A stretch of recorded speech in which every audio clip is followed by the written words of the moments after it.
네, 국제투자 11주차 2교시 강의를 시작하겠습니다.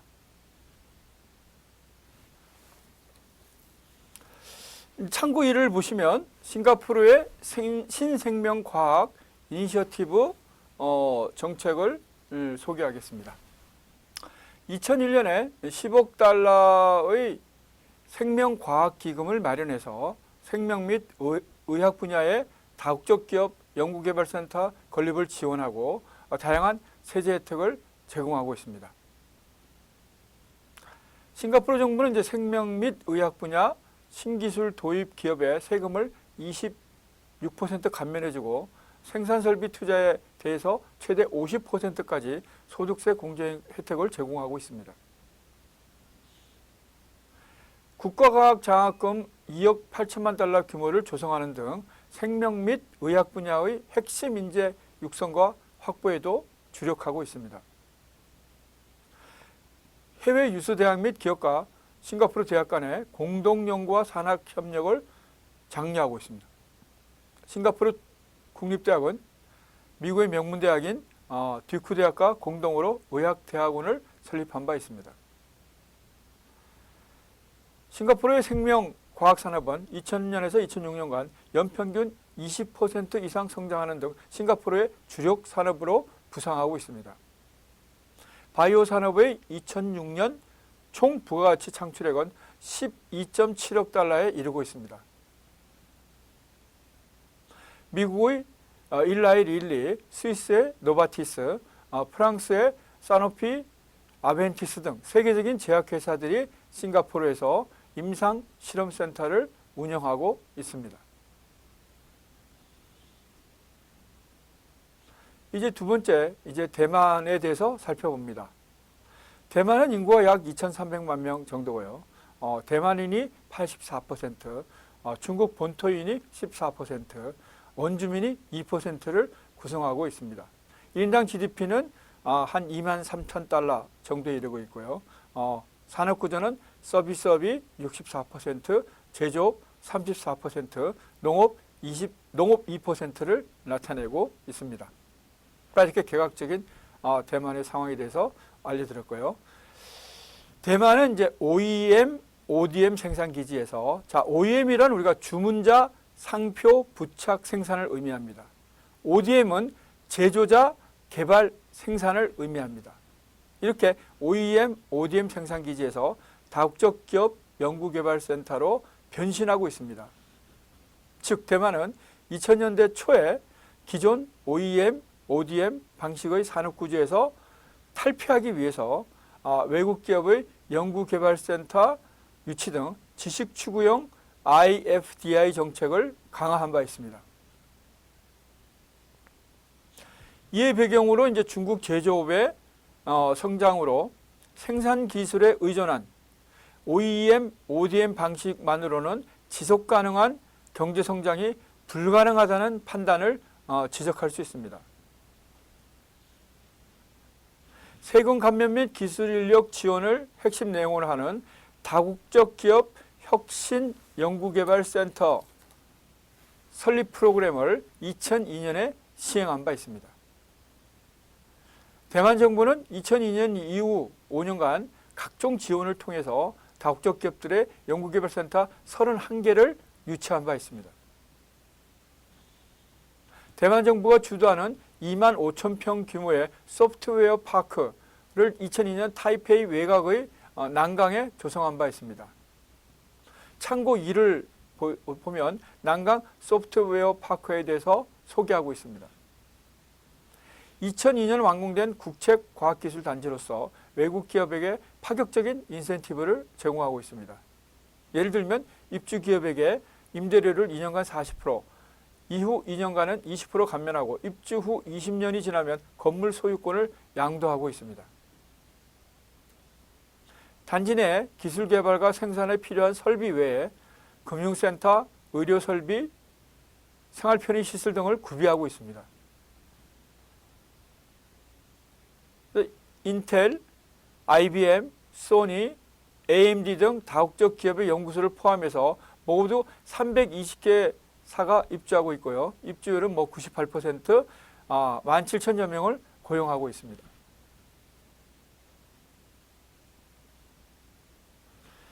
자, 이제 세 번째 일본의 사례에 대해서 먼저 살펴봅니다.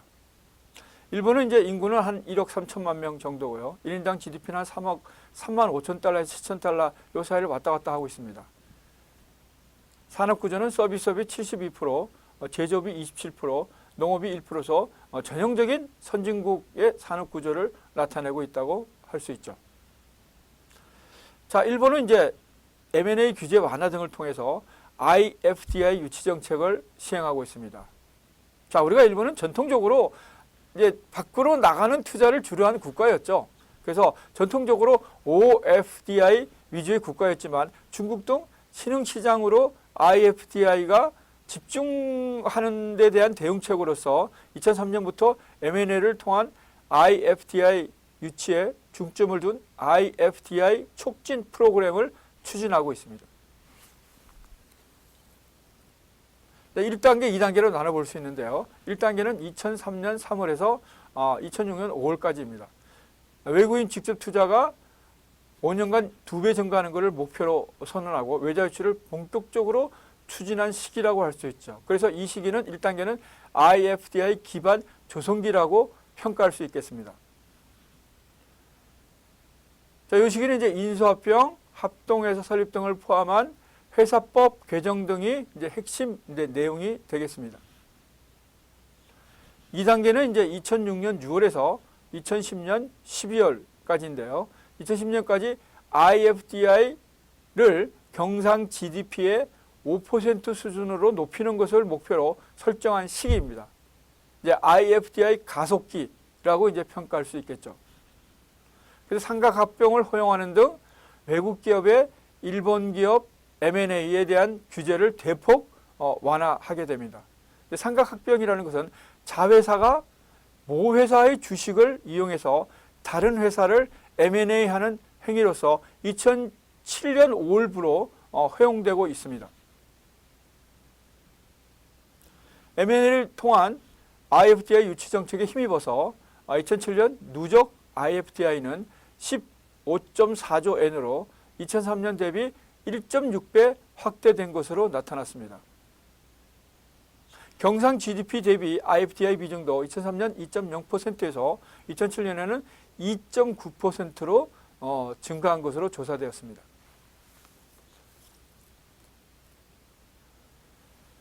자, 이제 2절은 유럽의 이제 강소국에 대해서 살펴봅니다. 여기도 이제 세 나라를 이제 살펴보게 되죠. 첫 번째 이제 스웨덴입니다. 스웨덴은 인구가 약 990만 명 정도로서 1000만 명의 1000만 명 내외를 보이고 있죠. 산업 구조는 서비스업이 65%, 제조업이 33%, 농업이 2%를 나타내고 있고요. 1인당 GDP는 약 5만 달러에서 5만 1000달러 정도를 이제 보이고 있습니다.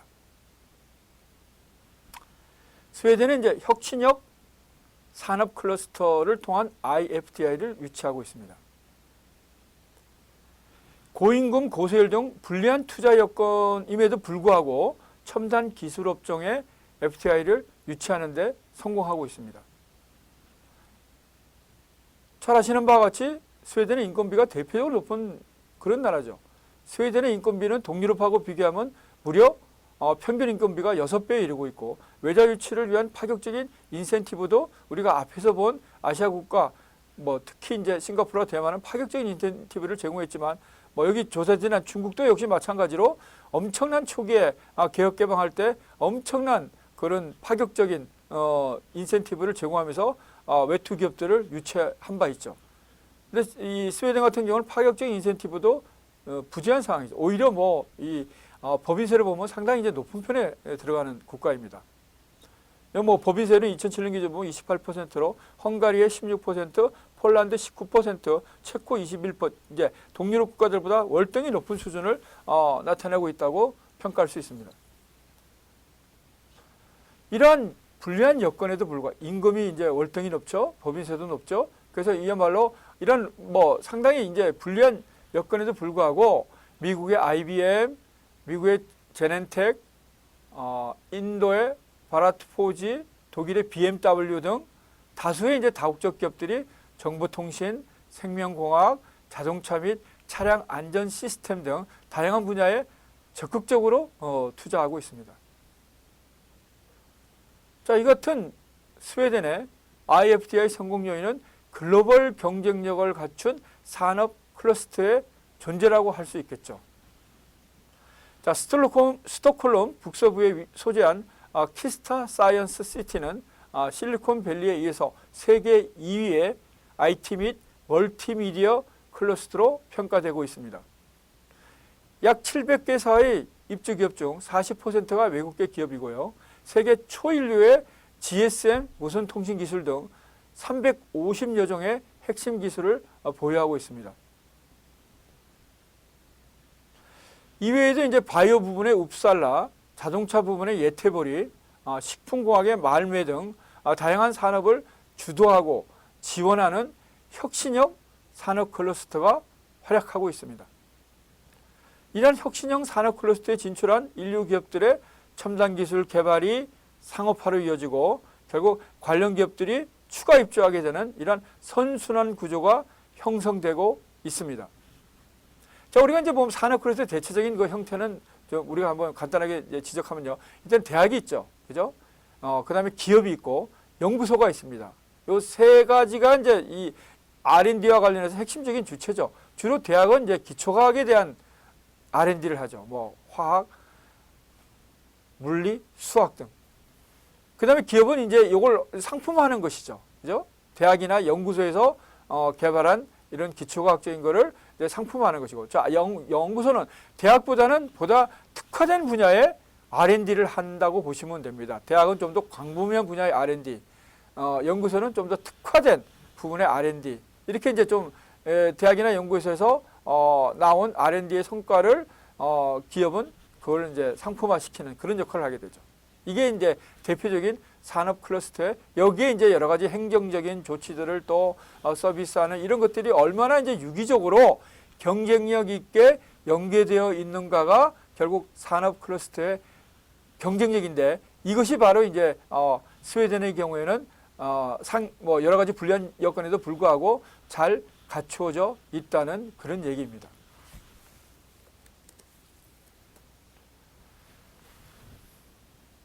초기 이제 보면 스웨덴의 에릭슨 또 IBM의 기술력이 IFDI를 확대시키는데 중요하게 작용하였습니다.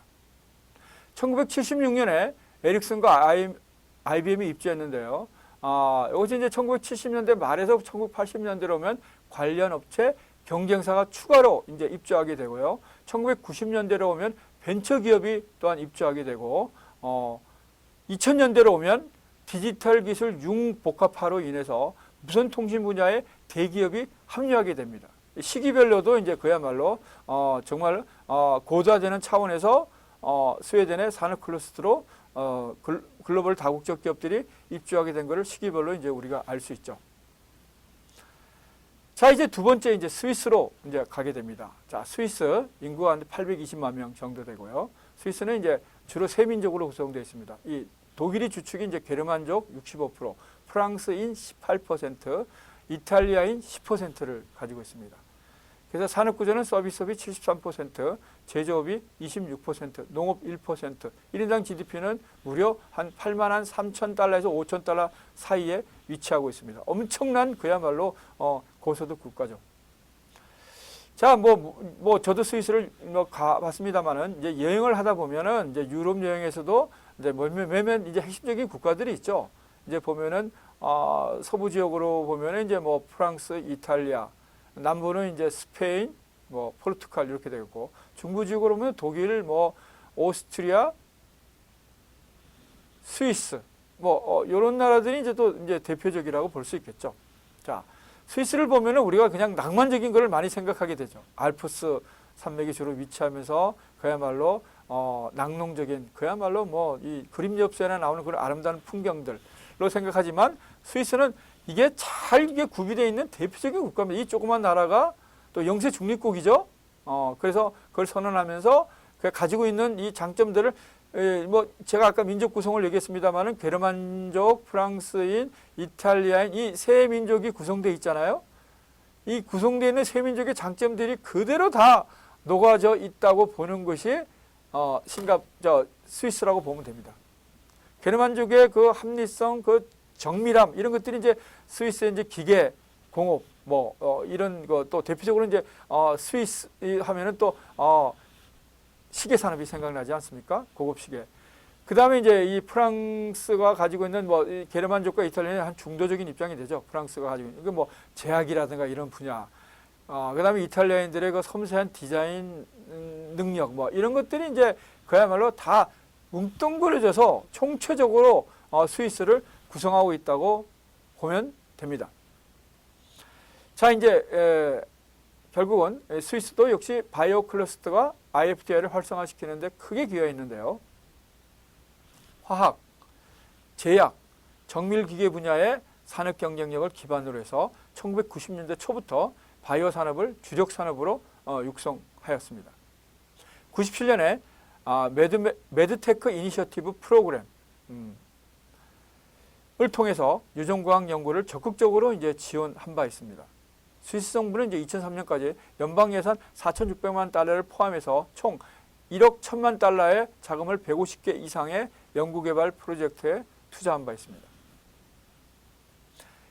1994년부터 스위스 바이오테크놀로지 중점 육성 프로그램, 영어로 말하면 이제 스위스 프라이오리티 프로그램, 바이오테크놀로지인데요. 이걸 통해서 생명공학, 제약 등의 연구개발 프로젝트를 적극적으로 지원하였습니다. 그 결과 현재 스위스의 바이오 기술 수준은 유럽 내에서 1, 2위권을 이제 나타내고 있습니다. 그 중에서도 이제 프로테오믹스 분야는 세계 최고 수준으로 평가되고 세계 4위의 로시에, 6위의 노바티스, 39위의 세르노 등 글로벌 제약회사를 다수 보유하고 있습니다. 프로테오믹스는 유전자 단백질 연구인데요. 20년 전에 미국이나 영국에서 게놈이라는 단어가 처음 사용되기 전부터 스위스에서 이미 연구되기 시작하였습니다. 다국적 생명공학 및 바이오 업체들은 스위스의 화학, 유전공학 및 나노 분야의 기술력을 활용하기 위해서 스위스 정부가 육성한 바이오 클러스터에 적극적으로 진출하고 있습니다. 이 클러스터마다 이제 산학 활동이 활성화되어서 제약, 바이오, 의료기기, 제조사 등이 대학 및 병원과의 공동 연구를 통해서 상품 개발이 이루어지고 있습니다. 대표적인 이제 바이오 클러스터로서 보면 이제 바젤에 소재한 바이오 벨리, 제네바에 소재한 바이오 알프스, 티치노에 소재한 바이오 폴로, 취리에 소재한 취리 광역권 등을 지적할 수 있겠습니다. 바이오 벨리의 경우에는 600개 입주업체 중에서 40%가 외국계 기업으로 구성되어 있습니다. 생명공학, 제약, 의료 분야를 중심으로 외국 기업의 진출이 증가하면서 2007년 IFDI 누계 규모는 2000년 대비 무려 3.2배 급증하였습니다. 자, 이제 본장의 이제 마지막 부분인 아일랜드에 대해서 살펴보게 되겠습니다. 아일랜드는 인구가 한 460만 명 정도고요. 서비스업이 73%, 제조업이 25%, 농업이 2%를 차지하고 있습니다. 1인당 GDP는 약 5만 2천 달러 내외를 기록하고 있습니다. 아일랜드는 외국인 직접 투자 증가를 통해서 경제 성장을 이루한 대표적인 국가로서 평가할 수 있습니다. 첫 번째는 이제 외국인 직접 투자 확대 부분인데요. 외국인 직접 투자가 이제 증가되는데 선진국 유럽 국가 중에서 FDI 비중이 여전히 이제 가장 높은 국가 중 하나입니다. 경제협력기구 OECD 국가 중에서 벨기에를 제외하고 가장 높은 GDP에서 인워드 FDI가 차지하는 비중을 나타내고 있습니다. 2006년의 경우 벨기에는 153.2%, 아일랜드는 81.2%를 기록한 바 있습니다. 하이테크 산업을 중심으로 즉 전자, 의료, 금융 등 이런 하이테크 산업을 중심으로 결국 FDI를 유치하고 있는데요. 이러한 그 주요 요인으로서 유럽 시장에 대한 수출과 판매를 위한 전진기지로서의 아일랜드가 가지는 이런 중요성이 결국 이렇게 이제 외국인 직접 투자가 증가하게 되는 주요 요인이라고 할 수 있겠습니다.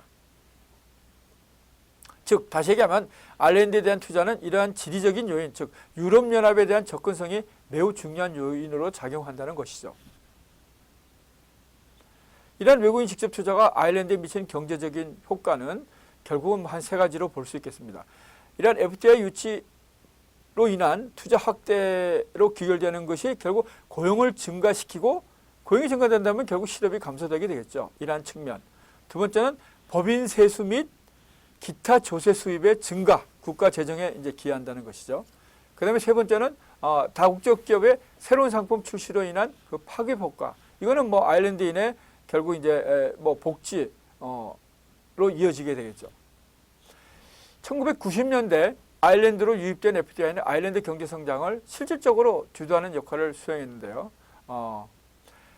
메카티에 따르면 이제 아일랜드 제조업에 대한 FDI 유입 1993년에서 97년 이 기간 중에 영국 경제 성장을 연평균 2.25% 증가시키는 효과를 발생시켰다고 지적한 바 있습니다.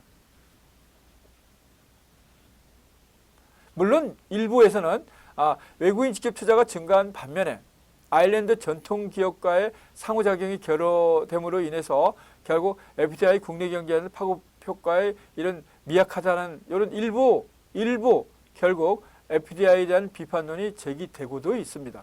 그러나 이제 전체적으로 볼 때는 우리가 시각에서는 이러한 FDI가 결국 아일랜드의 경제 성장에 결정적인 요인을 했다는 것은 뭐 부인할 수 없는 그런 상황인 것입니다. 외국인 직접투자 확대 요인은 이제 네 가지로서 정리를 했는데요. 이제 한국경제연구원의 이제 보고서에 따르면 아일랜드에 대한 FDI 확대 요인은 노동시장의 안정, 법인세의 대폭적인 인하, 친기업적인 사업 환경, 시장 개방의 확대, 그리고 외국인 투자 기업에 대한 적극적인 R&D 투자 지원 등을 지적하고 있습니다. 자, 이제 아까도 좀 언급했습니다만 이제 첫 번째 법인세 인하에 대해서 살펴봅니다. 국내의 모든 기업, 제조업, 금융서비스업 등에 대해서 유럽 최저의 동일한 12.5%의 법인 소득세를 적용하고 있습니다. 예를 들면 아일랜드가 12.5%, 불가리아 15%, 싱가포르 20%, 영국 30%, 독일 41.63%에 비하면 아일랜드 11.5%는 뭐 거의 유럽 최저의 그런 법인세율 수준이죠. 자, 투자 유치국의 법인세율이 낮을수록 FDI 유입이 증가한다는 이런 다수의 실정 분석 결과가 있습니다. 한국경제연구원이 분석한 결과에 따르면 법인세율 증가는 FDI를 축소시키는 요인으로 작용한 것으로 나타났습니다. 아일랜드는 2003년 이후에 12.5%의 법인세율을 유지하고 있습니다. 1993년에 약 40%에 이르던 아일랜드의 법인세율은 이후 급격히 하락하기 시작해서 2000년에 약 24%, 2003년 이후 12.5%로 유지되고 있습니다. 그러니까 아일랜드가 처음서부터 법인세가 낮았던 것은 아니죠. 법인세가 93년에마다 거의 뭐 40%를 이뤘지만 점차 법인세가 낮아져서 현재 12.5%를 나타내고 있다는 것입니다. 이것은 뭐 경제협력개발기구 평균에 비해서도 현저히 낮은 법인세율 수준이라고 할 수 있겠습니다. 아일랜드의 낮은 이제 이런 법인세율이 한국이 비교적 높은 법인세율을 여전히 유지하고 있는 것과 매우 대조적인 현상으로 평가할 수 있겠습니다. 한국은 97년에 약 30.8% 정도의 법인세율에서 2007년에는 27.5%의 법인세율을 유지하고 2017년에 22%로 내린 바 있습니다만 다시 2018년에 25%로 올린 그런 상황이죠. 결국 이제 국내 기업의 투자 활성화뿐만 아니라 FDI 유치를 촉진시키기 위해서도 과감한 법인세 인하 정책의 추진이 필요하다고 할 수 있겠습니다. 참고로 미국은 2017년 35%였지만 2018년에는 20%로 인하한 바 있습니다. 이제 트럼프 행정부가 들어오면서 결국 이제 국내 경제를 활성화시키고 외국에 나가 있는 미국 기업들을 자국 내로 유턴시키기 위해서 취한 여러 조치 중에 하나라고 할 수 있겠죠. 2교시 강의는 여기서 마치겠습니다. 3교시 때 보도록 하겠습니다.